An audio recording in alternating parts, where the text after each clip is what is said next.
La ayuda militar ofrecida por Estados Unidos a Ucrania ya está en camino. Rusia seguirá usando el misil hipersónico Kinzhal contra infraestructuras militares en Ucrania.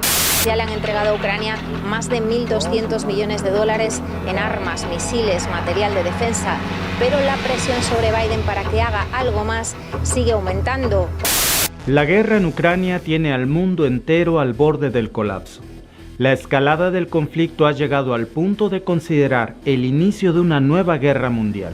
Pero mientras el planeta se ha polarizado en dos bandos, hay un pequeño grupo que se está enriqueciendo en secreto. Y es que el conflicto armado en Ucrania ha significado para algunos de los principales fabricantes de armas multimillonarias ganancias a costa de la muerte de inocentes. Recientes informes de distintos medios estadounidenses revelaron que dos de las más grandes empresas de armamento han reportado ingresos estratosféricos con la venta de armas para este conflicto. Y créeme, puede que te indigne saber quiénes son los accionistas y los intereses que se esconden detrás de esto. ¿A quién le pertenece el monopolio armamentístico que se ha enriquecido con el conflicto en Ucrania? ¿De dónde son y qué intereses tienen en que esta guerra continúe y escale para ganar más dinero? En este video te lo voy a decir. Yo soy Víctor y esto es The Mexican Family.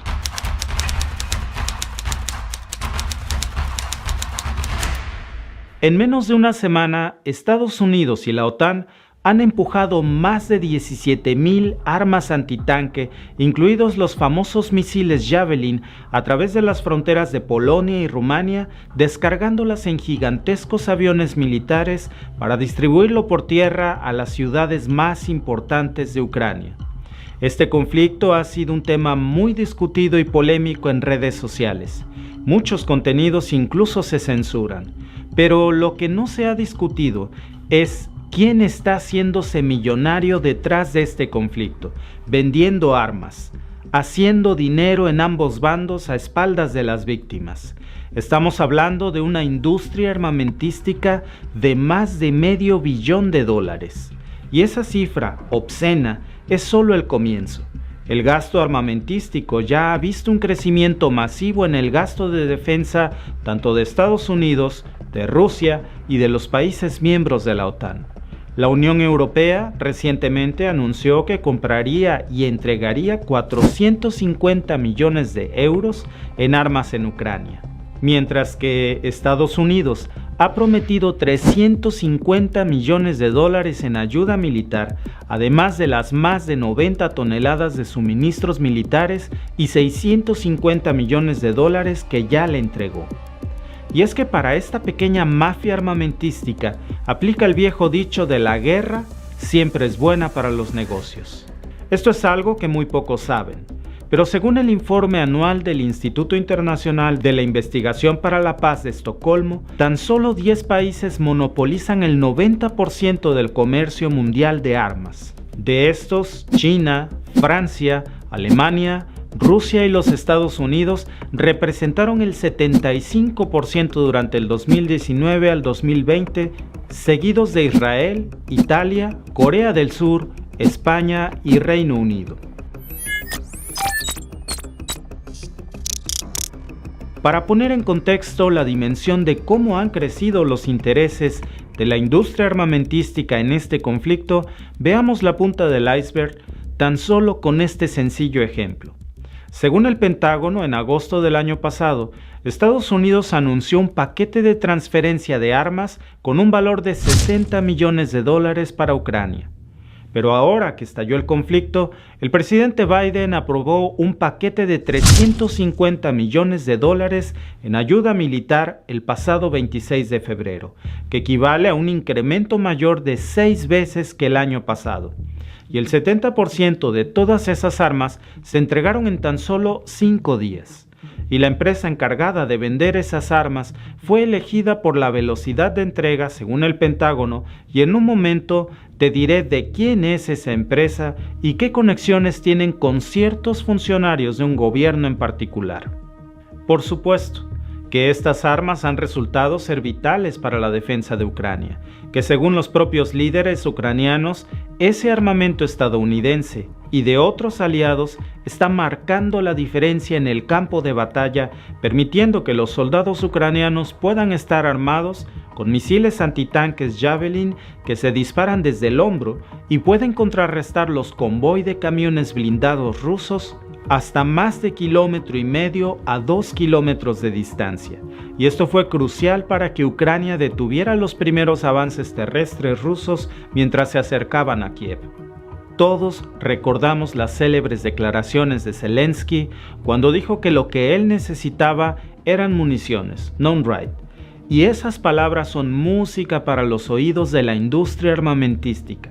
Para ellos es simple: más municiones significan más dinero. Y mientras Estados Unidos evalúa una participación de transferencia armamentística aún mayor en el creciente conflicto entre Ucrania y Rusia, hay dos de las más grandes compañías de armas en particular que no han tenido descaro en admitir a sus inversores que la guerra en Ucrania es una bendición para sus bolsillos. Esas empresas son Raytheon y Lockheed Martin. Aunque parece normal deducir que las empresas de armas son siempre las más beneficiadas en los conflictos. Lo que no es normal es la manera tan cínica en la que la empresa armamentista Raytheon tiene sus tentáculos esparcidos por todo este conflicto. Tal vez nunca habías escuchado de esta empresa. Raytheon se especializa en poderosos sistemas de defensa aérea, especialmente en misiles guiados que incluyen el mortífero sistema portátil FIM-92 Stinger, que por sí solo fueron claves para vencer al ejército soviético de Afganistán en 1989, después de que los muyahidines los emplearan para derribar helicópteros artillados rusos con una precisión letal. Esta misma empresa, Raytheon, en una alianza con Lockheed Martin, producen también los avanzados y famosos misiles antitanques Javelin de disparo y olvido FGM-148 con un alcance de ataque de entre 2.5 y 4 kilómetros que se han convertido en la principal arma de asalto del ejército ucraniano contra los tanques rusos. Casi todo el armamento que Estados Unidos ha enviado a Ucrania de ese paquete de ayuda de $60 millones proviene de aquí, de Raytheon, y muchas de las nuevas armas que el secretario de Estado Antony Blinken anunció que se enviarán por un monto de 350 millones más, seguro provendrán también de Raytheon. Y es por eso que la industria armamentística ejerce una enorme influencia sobre Washington, y oficialmente un estudio del proyecto Coast of War de la Universidad de Brown reveló que la industria armamentística estadounidense ha empleado un promedio de 700 cabilderos por los últimos 5 años, es decir, más de un cabildero por miembro del Congreso. ¿Quieres saber qué hacen estos famosos cabilderos? Básicamente son encargados de convencer a los congresistas estadounidenses de que aprueben leyes o paquetes de ayuda militar como este, de $350 millones que se autorizó para Ucrania, o de que Estados Unidos intervenga o no en un conflicto armado a cambio de favores para los congresistas, como asentar sus empresas armamentistas en los distritos electorales de donde provienen esos congresistas o financiamientos para sus campañas. Y no solo es Raytheon. Los otros 4 contratistas de defensa más grandes de Estados Unidos como Lockheed Martin, Boeing, Northrop, Grumman y General Dynamics gastaron un total de $60 millones en el 2020 para influir en la política de intervención estadounidense en conflictos armados. Según un nuevo informe del Center for Responsive Politics, en su artículo llamado en español Capitalizando el conflicto, cómo los contratistas de defensa y las naciones extranjeras presionan para la venta de armas, se detalla con exactitud cómo esas redes de cabildeo armamentista y donantes gastaron más de $285 millones en contribuciones a las campañas de los congresistas y 2.5 mil millones en gastos de cabildeo durante las últimas 2 décadas. La cantidad de dinero que se juega es inmensa, por eso no me extrañaría que incluso se censurara este video. Si quieres tener una idea de cuánto dinero estamos hablando, no solo se trata del presupuesto anual de 740,000 millones de dólares del Pentágono en armas, sino que estas empresas de defensa estadounidense acordaron vender 175,000 millones en armas a otros países durante el último año. Eso incluye acuerdos para vender 23,000 millones de dólares en F-35 Joint Strike Fighters y drones a los Emiratos Árabes Unidos y miles de millones más en ventas a Taiwán y Arabia Saudita. Es un ciclo que se repite en cada administración. Desde el inicio del gobierno de Biden, el Departamento de Estado aprobó la venta de 85 millones de dólares en misiles Raytheon a Chile y un acuerdo de 60 millones entre Lockheed Martin y Jordan para proporcionar F-16 Fighting Falcons y servicios diversos. Pero los tentáculos de una de las empresas armamentísticas más poderosas del mundo, Raytheon, está en los niveles más altos con la actual administración de Biden. Desde hace poco más de un año, el mismo New York Times ya había advertido que esto podría pasar, en un artículo que tituló "La elección de Biden para el Pentágono enfrenta serias preguntas sobre los vínculos con contratistas", en el que expone que uno de los miembros de la junta directiva de Raytheon es el general retirado Lloyd G. Austin III. ¿Y sabes qué cargo tiene actualmente el que era el miembro de la junta directiva de la empresa armamentista estadounidense Raytheon? Pues es nada más que el actual secretario de Defensa de los Estados Unidos. Pero Raytheon no es el único vínculo del general Austin con los contratistas militares. Según el mismo artículo del The New York Times, también ha sido socio de otras empresas de inversión que ha estado comprando pequeñas empresas de defensa, y su paso del negocio de las armas a un papel en el liderazgo en el Pentágono continúa un patrón iniciado por el presidente Trump en los últimos años. Por eso, la decisión de Biden de nominar al general Austin como secretario de Defensa de Estados Unidos desató desde un principio un sinfín de controversias por el posible conflicto de intereses, y esos lazos son hoy especialmente relevantes cuando se trata del Pentágono, que está gastando cientos de miles de millones de dólares en armas y otros suministros con el estallido de este conflicto en Ucrania. Hace más de un año, Daryl G. Kimball, director ejecutivo de control de armas, declaró que era importante que el actual secretario de Defensa se apartara de su cargo en Raytheon y que era muy preocupante que proviniera directamente de uno de los principales contratistas militares de Estados Unidos y del mundo, porque tiene un enorme interés financiero en las próximas decisiones de la administración de Biden y en el propio Congreso estadounidense. Incluso los miembros del propio partido de Biden le habían aconsejado que se mantuviera alejado de nominarlo como secretario de Defensa por provenir directamente del mundo de los contratistas militares. Raytheon ahora se ubica como uno de los contratistas más grandes del mundo y en su más reciente informe de ganancias en Wall Street presumió incluso una acumulación récord de pedidos pendientes del gobierno estadounidense por un total de 73,000 millones de dólares tan solo el año pasado. Según la revista In These Times, con sede en Chicago, el director general de Raytheon, en su más reciente informe de ganancias el 25 de enero, dijo que es una teleconferencia o transmisión por internet que la empresa publica cada año, en donde analiza sus resultados financieros. Incluyó las tensiones actuales en Ucrania como uno de los principales factores que beneficiaron a su empresa. Y es que vender armas letales a Ucrania para ellos es el equivalente a vender leña en invierno. El peor de los escenarios para el mundo sería el paraíso de Raytheon. Vender más armamento letal intensifica aún más el conflicto que ya ha cobrado más de 10,000 víctimas, mientras que encontrar una solución pacífica a estas alturas es muy difícil. Y mientras miles de civiles mueran, los informes financieros de Raytheon crecerán hasta las nubes. Solo hay algo peor que el dinero sucio: el dinero con sangre.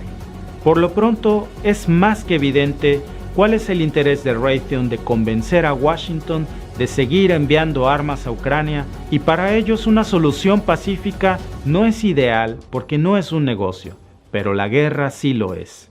Y ahora que ya lo sabes, dime en los comentarios, ¿Crees que existe un conflicto de intereses con Raytheon? ¿Crees que debería de haber una ley internacional que regulara la participación política de los miembros de la industria armamentística en los gobiernos de las principales potencias mundiales?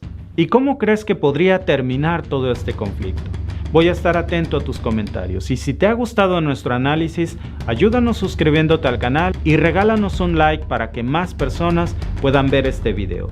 Yo soy Víctor y te veo en el próximo video.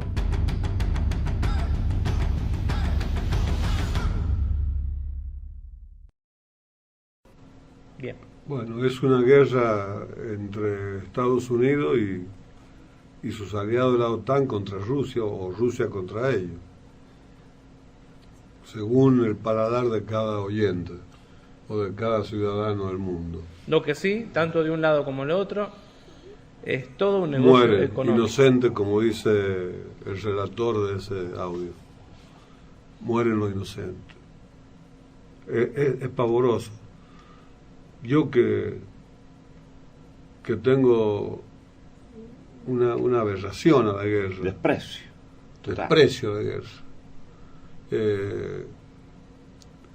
Las consecuencias de la guerra siempre las pagan los inocentes. Es lastimoso ver la destrucción de vidas humanas. Así que bueno, este audio por lo menos está relacionado con los negocios de las armas. Los negocios de las armas. Y lo más triste es que detrás de todas estas guerras están estos famosos países tan democráticos que se suelen llamar, ¿no? De derechos humanos, tanto desde una Francia, desde Estados Unidos, que bueno, están entre republicanos y demócratas, se pelean por ser abanderados de una democracia universal y resulta que detrás de esa túnica hay... Llamó la atención las primeras declaraciones de Trump. Dice, si yo hubiese estado en la presidencia, esa guerra no existe. A mí no me llama la atención, yo en estos temas no, en mi opinión, intento no tomar posición. ¿Y cómo vamos a tomar posición si no conocemos? Claro, intento no tomar, o sea, no, pero digo que intento tratar de que no se me vea hacia un lado u otro, precisamente por esto, porque tengo la absoluta certeza de que no tengo información ni posibilidad de tenerla, por lo tanto no quiero, como quien dice, bandearme. Son como opiniones objetivas de lo que veo. Primero, ninguna duda que hay grandes y poderosísimos intereses económicos por encima de todo. ¿Quién los maneja? Si es como dice ese video, si es de otra manera, pero lo que no hay ninguna duda es que hay principalmente eso. Segundo, que se advierte, uno no logra saber quiénes son los que manejan esas empresas. ¿Usted quiere saber quién maneja el negocio de caramelo? Internet le dice, los ricos del mundo, son almaceneros, son cualquier cosa. Nunca están estos, no los encontrás. Yo recién en todo este rato he estado tratando de que Google me diga quiénes son los dueños de esas empresas. Y no dice nada. Nada, absolutamente nada. Hay un periodista que él cree que hay una especie de acuerdo súper oculto entre Rusia o Putin y los que manejan el dinero de las armas para generar estas cosas, para generar muchas ganancias para todos ellos. Hay para todos los gustos. Ahora, pero qué falta de humanidad. Hay una falta de humanidad. Totalmente. Y la única voz que decíamos recién, clara, tratando de evitar la guerra, era del Papa, y lo están descalificando. Digo, esto es objetivo, lo descalifican los medios, los grandes medios internacionales, y algunos de acá. Bueno, de acá es normal, porque como argentinos hay que descalificarlo, pero los del mundo sorprenden. No hay mucho más para decir, estamos en guerra. A mí lo que me impresiona es la falta de No, el mundo pareciera que no se ha enterado que estamos en guerra. Pasaba como en la Malvinas, en los cafés, en los bares. Claro. Todo era un holgorio. Fiesta. Era todo alegría. Hemos bajado como si estaba jugando los barquitos. Y los jóvenes, los chicos, los oficiales estaban dando la vida. No, mire, es inaceptable la violencia.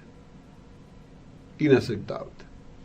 Pero otra cosa que a mí me ha impresionado, o no que me ha impresionado, que me impresiona es cómo el mundo va quedando expuesto. No sé si se entiende lo que digo. Es como que va quedando la miseria humana. Claro. Y la miseria del capitalismo también, de lo que concentran la riqueza del mundo, que se hace a través de la pobreza del resto. Yo me preguntaba ayer... Y ahora, en tiempo de guerra, se hacen ricos a costa de la muerte. Como dijo el relator, esto está manchado con sangre ahora. Claro, pero mi pregunta... La riqueza y las ganancias que en Wall Street la festejan está manchada de sangre. Ahora, doctor, se me viene ocurriendo en los últimos días observar lo siguiente. Si uno toma más o menos 20 años a la fecha, tenés Siria, Irán, Irak, Afganistán, varios otros países. El presidente de China, le dijo a Biden hace 3 días: ¿se han olvidado de Checoslovaquia? Fue una masacre en Checoslovaquia. Y Checoslovaquia, Irán, Libia. Libia. O sea, hay como que hay una guerra que empezó hace rato y que viene como el Pac-Man comiendo acá, comiendo allá, comiendo... Y uno por ahí no la había visto, la veía como zonificada. Ahora... La verdad, doctor, de todo esto es que estamos muy angustiados. La pregunta que yo me hago... Para colmo, en nuestra Argentina jamás se ha visto casi un 50% de pobres. Ese fenómeno 52, nuevo, ¿no? El fenómeno nuevo de que el asalariado se va haciendo pobre trabajando, eso es terrible. Es tremendo, tremendo. Y ojo, ya le digo, observando las escalas salariales, hay muchos que son clase media, o se pretenden, o nos pretendemos, no sé cómo quiera ponerle, clase media, y estamos cada vez más cerca de estar debajo del índice. Está mala la cosa. Hay mucho sufrimiento de la gente, de la mayoría de los seres humanos que habitamos este país. Hay mucha tristeza. Y lo más que el presidente reconoce prácticamente que no puede dominar. Pasan cosas raras. Rarísimas pasan. Las discusiones políticas de los últimos días a mí me llaman la atención. Berkovich le preguntó al presidente: ¿cómo? Usted habla con Roca, con Bulgaroni, habla con todos los empresarios y no habla con Cristina. Yo ya medio que no me estoy creyendo que no habla. ¿Qué quiere que le diga, doctor? Estamos como en San Juan. Todo hay una incógnita. Nadie habla, pero... Nadie habla, pero hablan. Pero hablan. Yo estoy convencido. Yo creo que... hablan. Por ahora solo hablan. Solo hablan.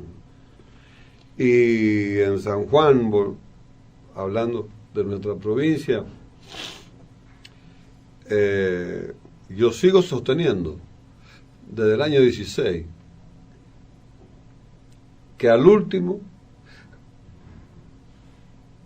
no es porque lo haya manifestado yo, lo haya aconsejado yo, pero el año que viene usted va a ver el acuerdo entre el doctor Sergio Uñá y José Luis Gioja, y el ingeniero José Luis Gioja. Y sería lo lógico. Por eso, no hay que ser, para mí no hay que ser un gran analista. Pero ¿no será, doctor, que en un ámbito fuera del específico de ellos se magnifica lo que en realidad ocurre en la política? Porque es natural el debate. La encuesta que que publican los medios y los periodistas en los distintos medios de comunicación, sobre todo en la televisión, esa estadística no son ciertas. Hay hoy en la Argentina, es incierto el resultado de las elecciones del año que viene, porque la aparición de Milei trastoca todo. Por una parte le puede favorecer al peronismo, al frente de todo, porque la mayoría de los votos de Milei vienen de los que no votaron, no votaron a nadie, voto en blanco, voto bronca, y el resto viene de los jóvenes y de Cambiemos. Le va a hacer un efecto. Cambiemos está muy preocupado, más preocupado que el justicialismo. Y usted no nota una cosa, Milei, si no es una estrategia y es de sincero que no la ataca Cristina, No la ataca a la corrupción. Viale y Majul, creo, Viale le preguntó como 4 o 5 veces en la entrevista que le hizo a Milei: ¿Cristina es corrupta? Y la primera vez dice: mire, no me lleve a ese terreno, eso es un problema de la justicia. Sí, de la justicia.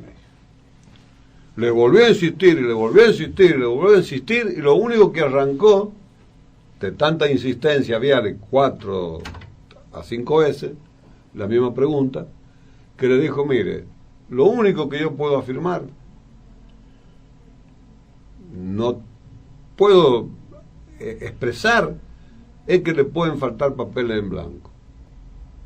Pues está floja de papel, diga. Está floja de papeles. No, papeles, le pueden faltar papeles en blanco. ¿Qué quiso decir? No se lo preguntó, porque ya a Milei le dijo: no me lleve a ese terreno. Eso es un problema de la justicia.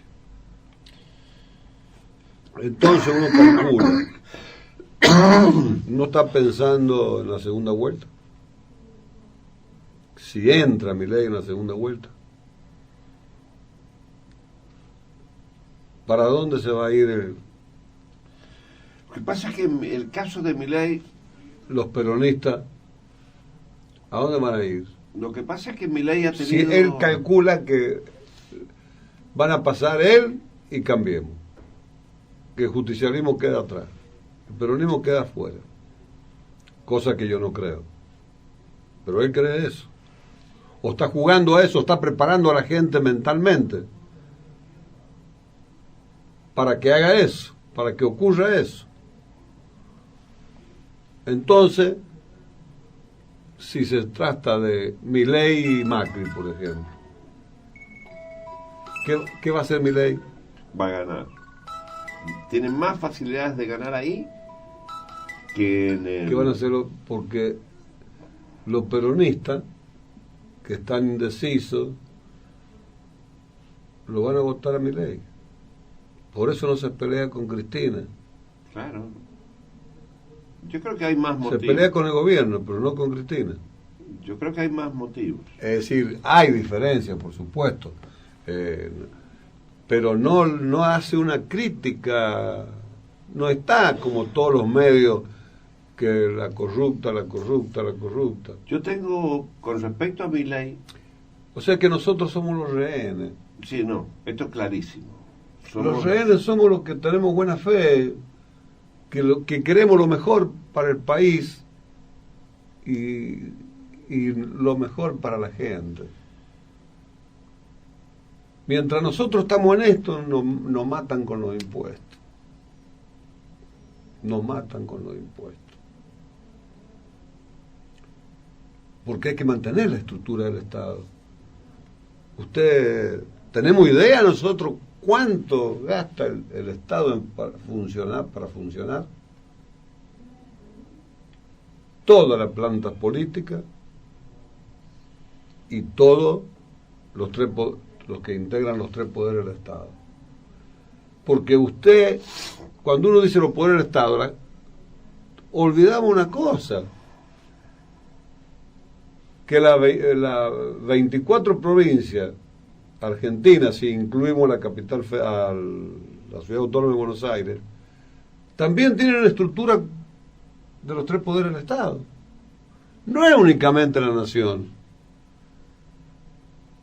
La nación y las 24 provincias, que termina siendo superior en conjunto a la nación, los gastos de mantenimiento del Estado.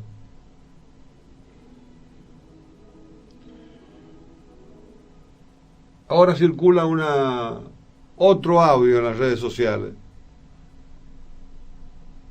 que la línea eléctrica para el proyecto José María la vamos a tener que pagar nosotros. Le hicimos una entrevista la semana pasada en este programa al presidente Lepre, se lo preguntamos.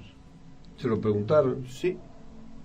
Lo llamamos por teléfono con los chicos. El sábado, cuando usted no estuvo, y como apareció un oyente que empezó a hablar de todo eso, y lo llamé al ingeniero Trat, el presidente de Lepre, y se lo preguntamos, le pedimos que explicara cómo es todo eso, y explicó mucho, incluso dijo algo que hasta a mí me sorprendió, que la Barrick no recibe energía eléctrica del sistema, nada, cero.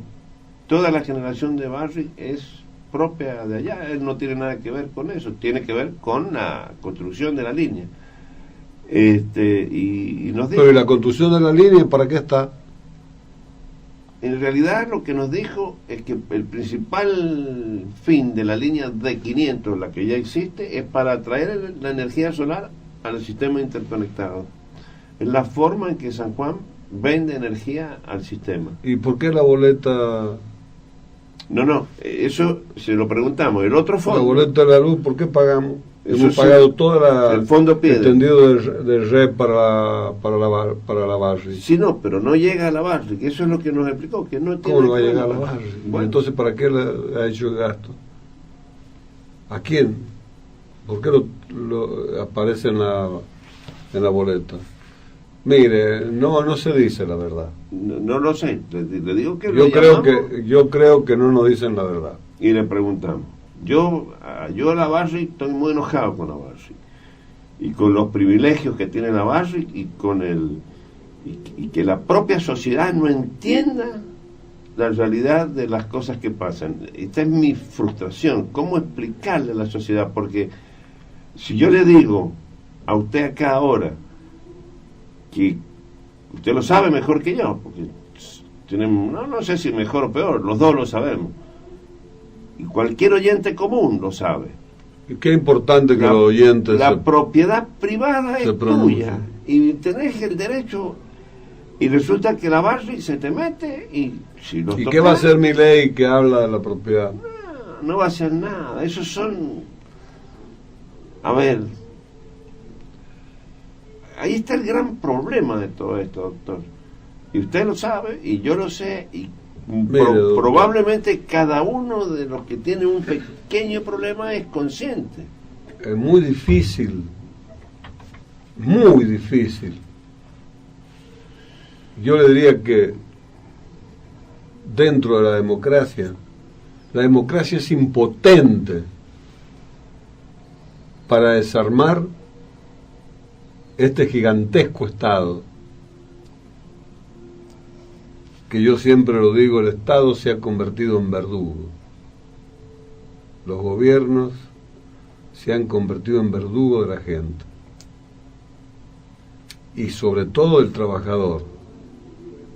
Porque el trabajador, ese que ya es pobre, trabajando usted es pobre. Y el sacrificio que significa para un trabajador ir a trabajar, cumplir horarios, está sujeto a sanciones,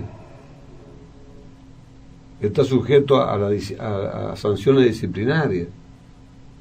Cuando no, de jefes dudosamente echado.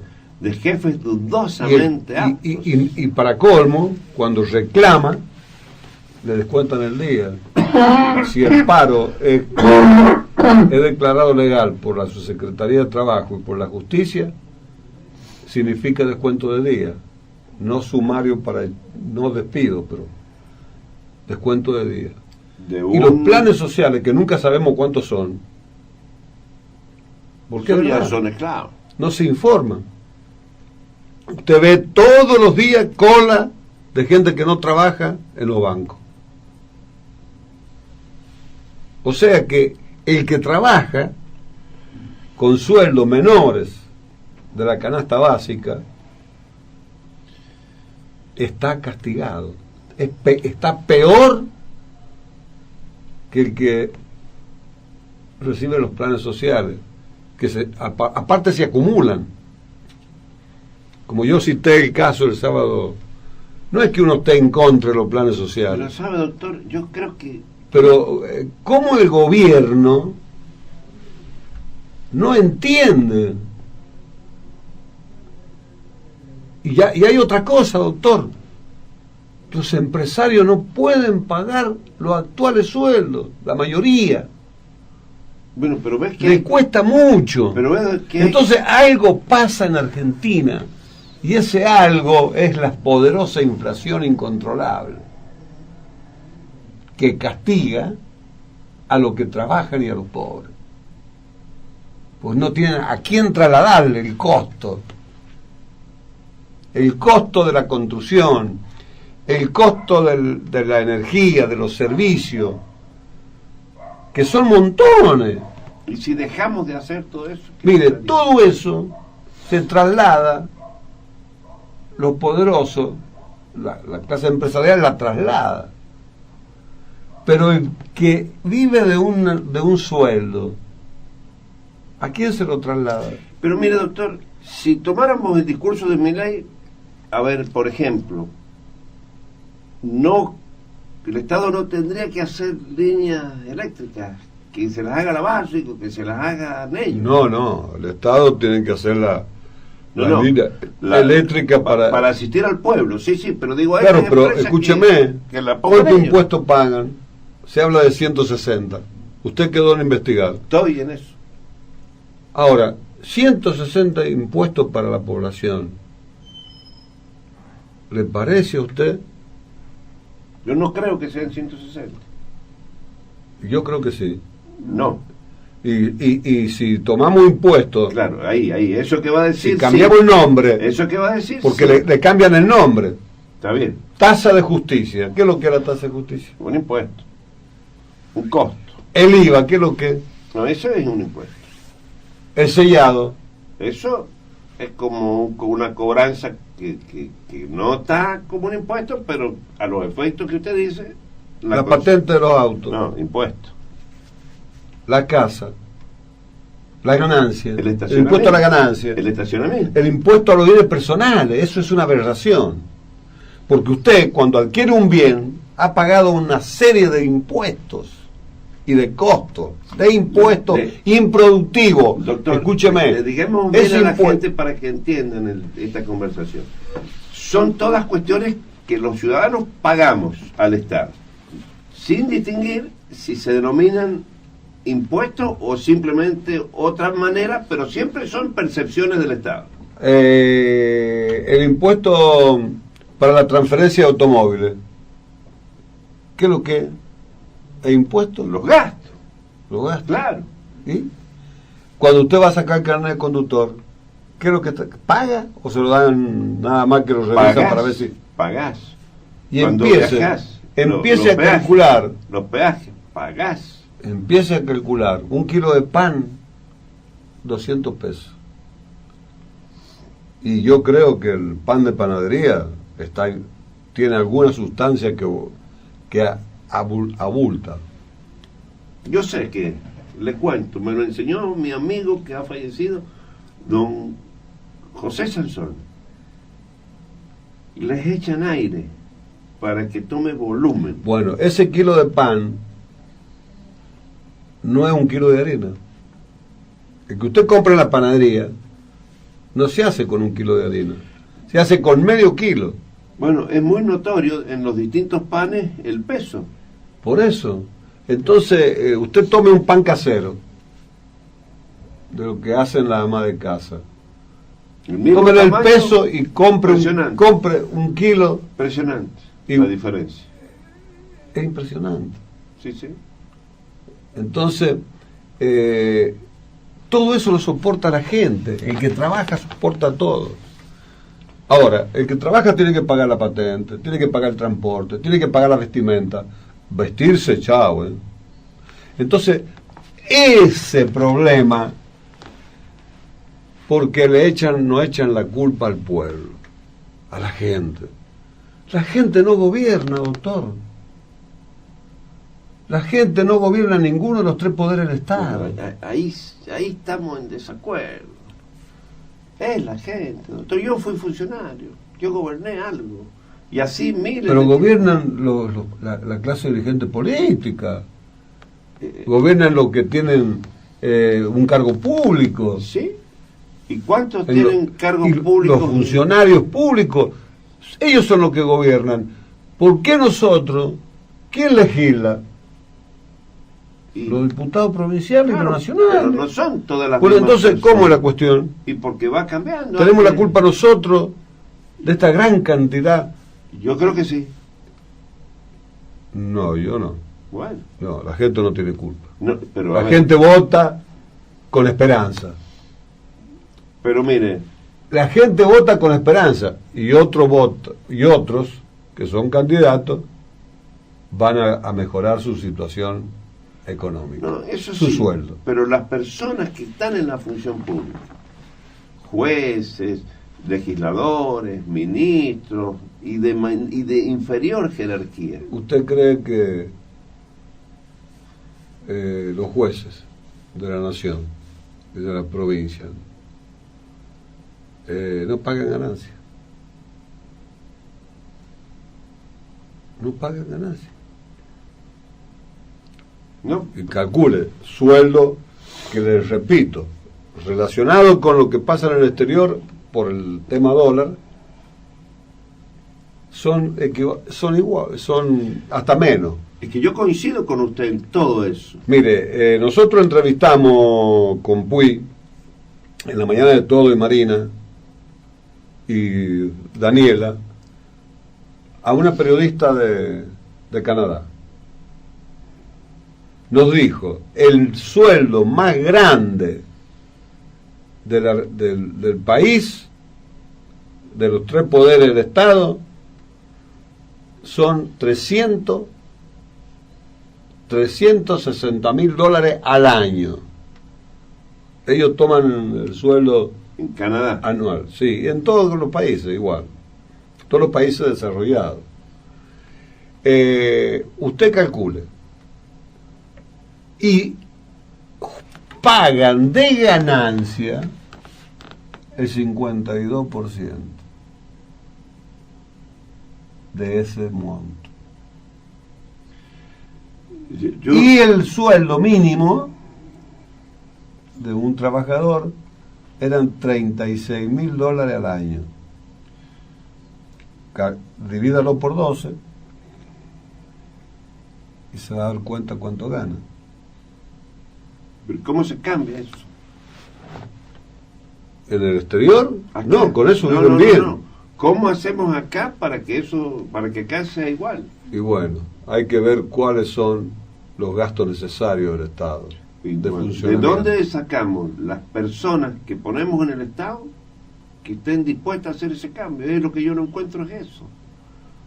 Y yo le digo... Por eso yo le digo que la Argentina es inviable. Bueno, por eso... Ahora, ¿quién va a invertir en un país con una carga tributaria tan pesada? Únicamente las 200... Pero yo siento, doctor, que estamos como país como en una trampa dialéctica, por decirlo de alguna manera. Porque mire, si quiere le digo con nombre y apellido, usted lo sabe mejor que yo. Baliña fue ministro de Economía y él no está ni más. Y estuvieron Conca, y estuvo Alcoba, y estuvo, en fin, Molina, y un montón. Ninguno pudo cambiar nada. Esos eran buena gente de nuestro pueblo. No, mire, usted calcule en el año 70. Vamos al 70 o al 60. Era otro país. Era otro país. Era otra gente. Era otro país. Eran otras provincias. Es muy grande la diferencia. Hay un tema que usted sabe, y yo siempre lo pongo de ejemplo, que me tiene a mí como protagonista, con el tema de la intendencia de la capital. Yo centré mi propuesta en la capital con la problemática del agua. Las 2 veces que intenté, porque yo tengo un amor especial, una cosa con el agua. Y a la gente nunca le importó. Y hoy yo siento hablar todo el mundo de la crisis del agua. Y cuando yo digo yo hablaba... porque ahora está golpeando. Y bueno, es que esto es lo que pasa, doctor. No hay manera de que, no sé, anticipemos los problemas, bueno, o le demos piola. Los problemas naturales es muy difícil anticipar. No, pero que es el problema de la capital sin agua, doctor, es un padecimiento hasta en el olor de la nariz todos los días cuando uno anda por el centro. Yo, toda casa que he visitado de campaña, la gente me ha hecho notar el problema del agua, por eso yo lo elegí tan central, porque era la queja, era el tema que primero te habla la gente. Mire, ¿cómo será impresionante el tema? Que me acuerdo, le voy a decir incluso a la calle, la estación de servicio que está allá, en la España y Comandante Cabot, sí, por la calle esa cortita que está atrás, han tapado, los particulares directamente han obstruido la sequía. Y de ahí me contaba la gente que la última vez que alguien se había interesado por ese problema fue cuando estuvo de intendente Barrena Guzmán y Casella. La última vez que pasó agua, la gente se acordaba quién era el intendente. Bueno, el crecimiento, hay 2 cosas, doctor. No depende del gobierno eso, porque es la naturaleza. Es la naturaleza. Cuando yo llegué de Italia, el río San Juan tenía un caudal de 125, 130, 140 metros cúbicos por segundo. Ahora tiene 19. Eso no lo pueden dominar. Es decir, no tiene culpa. Yo no digo quién tiene culpa, digo que es un problema que la sociedad no lo asumió como un problema, cuidar el agua. Sí, bueno, el agua para el regadío es fundamental para la producción. Bueno, y la dilapidamos. Toda la verdura fresca es muy difícil trasladarla de un país, de una provincia a otra. Siempre hay cultivo, por lo menos lo esencial. Pero está complicado el tema, doctor. Daniela. La naturaleza Perdón, está doctor, golpeando. Y fuerte. ¿sabe que ahora más temprano, cuando hablábamos, un poquito antes que usted llegara, yo pensaba, es más, lo miré, pero no me dio nada. Leyó Daniela un artículo y pensaba, relativo al COVID, esta gripe, ¿cómo se llama? Claro, Alemana. las nuevas amenazas, la hepatitis desconocida y la viruela de mono. Bueno, no Y el estaremos... COVID.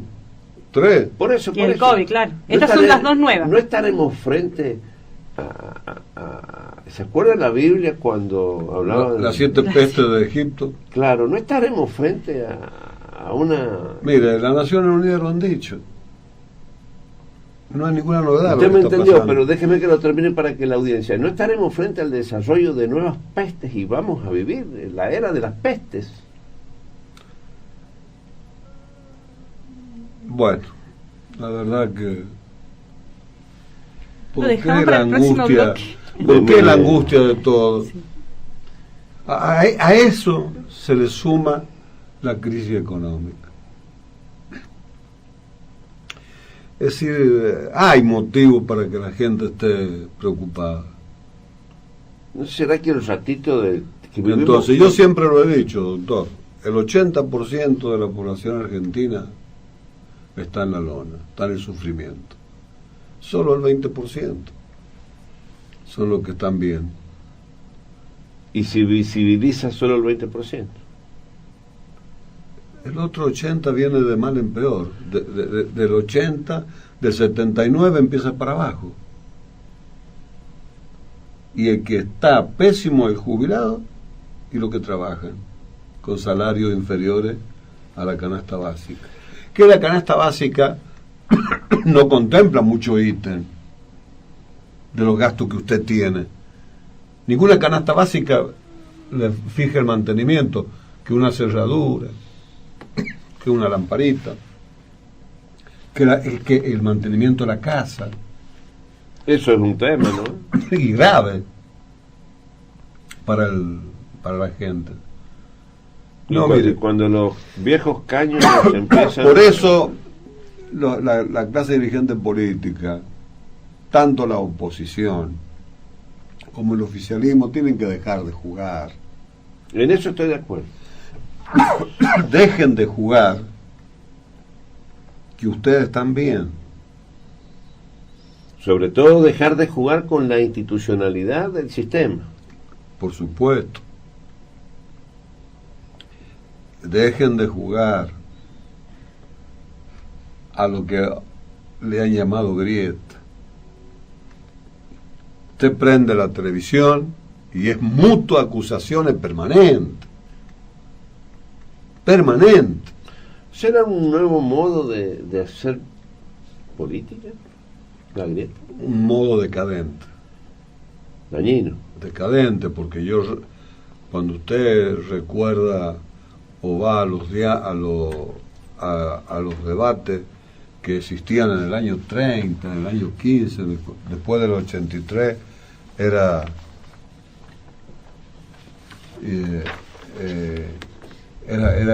ya debates de fondo. Pero no eran los mismos. Se debatían. El problema que se debatía no era el mismo. Siempre el mismo. Lo que pasa es que la intensidad son distintas. Hoy trabajan marido, mujer y hijo. Pero fíjese, por ejemplo... Mira, hay el productor ahí me acerca, Pepe Mujica. Los argentinos tienen todo y se matan entre ustedes. Listo. Es lo que estaba diciendo. Por eso me acerca esta declaración de Pepe Mujica. Por casualidad, a alguno de ustedes, a usted, doctor, ¿no le sorprendió? Pero mire, lo más grave, ¿sabe qué, doctor? Lo que no es sorpresa para mí. Lo más grave es que públicamente, por la televisión, por los medios de comunicación, se golpean. Pero después están juntos. nueva manera de hacer política, decadente. La decadencia. Pero la mala política que hablaba Lenin. Me impresionó mucho porque se ha... Mire, el ex mandatario uruguayo indicó que la abundancia de recursos naturales termina conspirando. Vamos a seguir después de la pausa larga. Compensemos a los oyentes con buena música. Buena con Luis Miguel, con... Qué moderno que está, doctor. Con los clásicos. Sí, con todos los clásicos. Con todos los clásicos. Vamos a escuchar buena música. Con la Pandoja. También vamos a la variedad. Todos los clásicos habido y por haber. Libre. Que le gustará... A mí me gusta. Sí, pero le gustará a Milei. Y no debería gustarle. Si recordamos por qué es, no debería gustar. No le debería gustar. Ahora, a mí me gusta Brindis, de Soledad. Me parece extraordinario. Y me ha impresionado que el otro día, cuando en la entrega de los Martín Fierro, le hicieron cantar a Soledad la canción Brindis. ¿Sabe por qué me gusta, doctor? Porque es como que yo creo que describe una realidad de la vida del ser humano, que es todos los días o permanentemente empezar y caerse y empezar. Yo creo que es malo cuando no somos conscientes que la vida naturalmente es un empezar. Yo dirijo al ministro este sindicato que tiene el COSEBUR. Yo en la práctica cumplo con aliviarle a los socios, buscarle la forma. Avelino Cortés, por ejemplo, se pasa tarde, media hora, hasta una hora, convenciendo a alguien, a un afiliado, que no se endeude. Y hay algo que nosotros en esta radio poníamos y que ha desaparecido de la escena, es Thomas Jefferson, que hay que ponerlo a Thomas Jefferson. Habla de los bancos. Habla del endeudamiento. De las entidades financieras. No, ¿quién era? Presidente de Estados Unidos. Presidente de los Estados Unidos. No era cualquiera, uno de los primeros. Claro. Thomas Jefferson. ¿Qué haría un Thomas Jefferson hoy si fuera...? Mire, gracias a esas personas, Estados Unidos es lo que es. Ahora, los actuales están jugando con los intereses económicos. En aquel momento se hablaba como los patriotas nuestros. Usted se lo imaginaba a Sarmiento, a San Martín, a Belgrano, a Moreno, a Castelli, a Alberdi, trabajando para una grieta, como le llaman ahora grieta, para los enfrentamientos. Mire, el país está desarmado, doctor, y anarquizado. El presidente no sabe para dónde arrancar.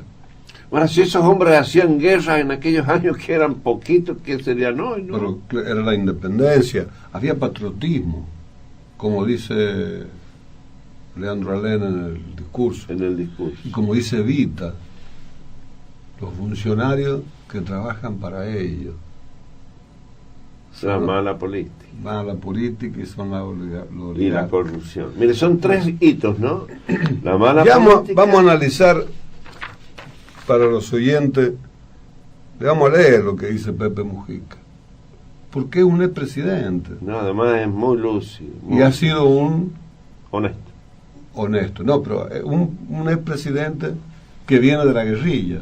Claro, viene de una historia muy fuerte. Ahora, mire el pueblo uruguayo que lo eligió presidente, con todo lo que ha sido él, 13 años preso.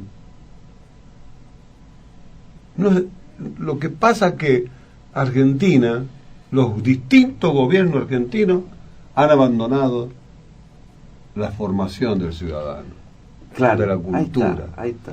Están despreciando la cultura, la ética, la moral, la trayectorias. La historia. Por eso vivimos repitiendo los errores. Nos olvidamos la historia. Mire, yo recuerdo en la municipalidad, doctor, señores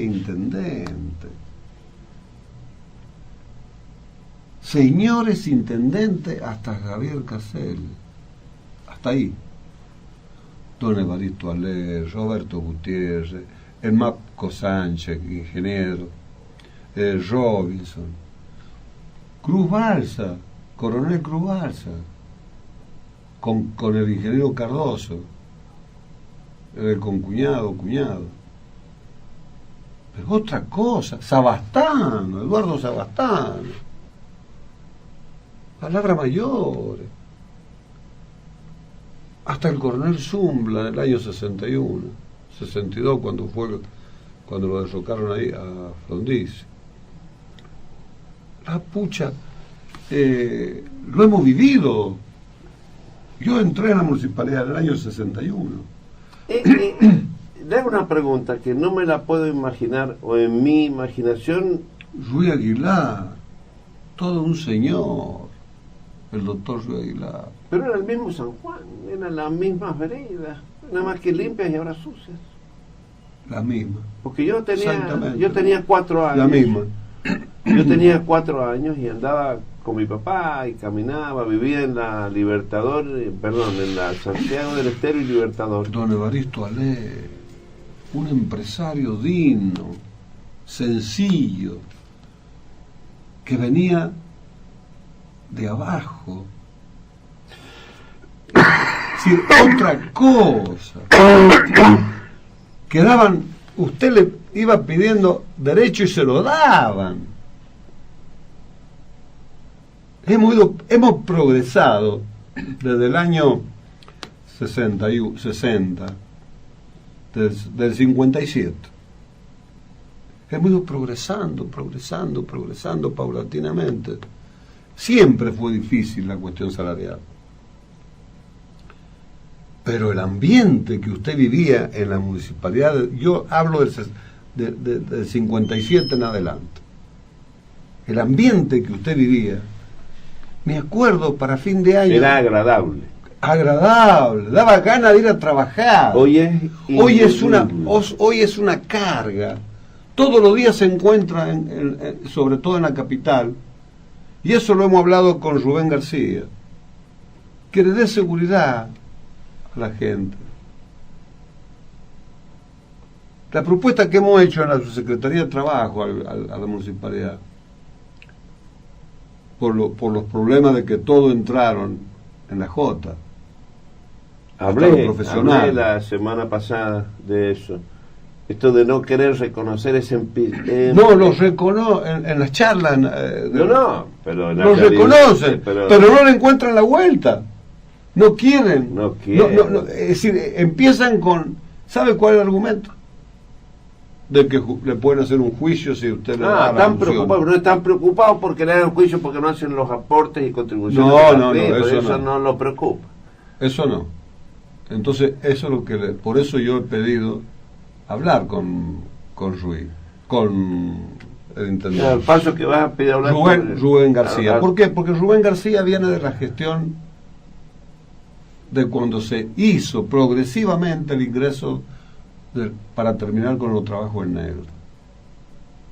Ingresaron 1.160 personas. Entonces, ahora se le dice, mire, en 3 años, en 3 etapas, le paguemos la función que están cumpliendo. Que además es lo que corresponde por sentido común. Bueno, pero el más de los sentidos comunes cuando hay miedo a juicio, que se lo podrían haber hecho hace 10 años, que están cumpliendo la función. Pero si el juicio debería ser para que los jueces, si hicieran lo que tienen que hacer, le den la función. Eso viene, mire, hasta el sistema jubilatorio. No, me refiero que yo creo que si el intendente Rubén García, que es el que decide, y él tiene capacidad para analizar, porque él tiene experiencia, viene ya de 10 años de gestión en Rawson. Los 4 de Juan Carlos Quiroga y los 2 de él. Entonces, la solución es fácil. Y usted sabe lo que alivia a la gente. Ahora, cuando yo pido estas cosas, ¿por qué los gobiernos me persiguen? Pedir que paguen el salario mínimo vital y móvil en todos los municipios. O sea, pedir que mejoren. Que se cumpla la ley. Que se cumpla la ley. Es un problema. Yo soy problemático como alguno dice, dirigente gremial. Usted muy bien sabe que todos creían que yo quería ser del gremio la política, que la desterré. La política partidista en el gremio no existe. Y yo nunca ejercí un cargo político, jamás se me ha ocurrido. Entonces, ¿por qué miedo a la Constitución? ¿Por qué eludir la Constitución? Mire, artículo 14 bis de la Constitución Nacional. Igual tarea, igual remuneración. Igual tarea, igual remuneración. Entonces, pero no gana lo mismo la ordenanza del Poder Judicial que la ordenanza de la provincia y la ordenanza de la municipalidad. No, porque el Poder Judicial y eso es un superpoder económico. Yo siempre propuse, maneja todos los sellados, que son bastante caros, y maneja el 6% de la coparticipación. 6% de la coparticipación. De los recursos de la provincia. Los recursos de la provincia, no los gastos. Los recursos. No es los recursos excluidos los gastos. Es todo lo que viene de la coparticipación más todo lo que recauda, todos los recursos de la provincia. Todo, el 6%. Ese es el gran fracaso de la Constitución sanjuanina. El gran fracaso de la Constitución nuestra, de los radicales. Sí. Las corporaciones y del Pacto de Oliva.